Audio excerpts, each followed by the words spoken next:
Welcome to Hello Art Studio. If you are ready, so here are 20 tips to help you get start. Try different ways to hold your pencil.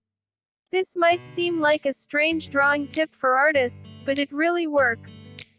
In fact, it's something that is taught and imprinted to us as kids. Some people might tell you that you should hold the pencil this way or the other, but here's the deal: unless you're hurting your hand or wrist, hold it as you want.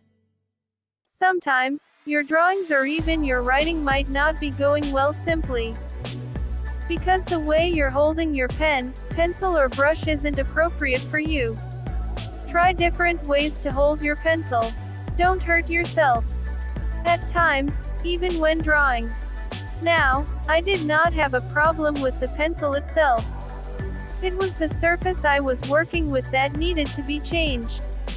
The point I want to make here is that there's no correct way to hold your tools. There's no wrong way to go about it, and there are no rules. Hold and use them the way you feel more comfortable with.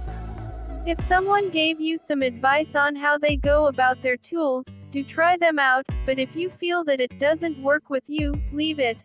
Try different positions, holding it with different fingers, and see what works best for you and the results you have with them.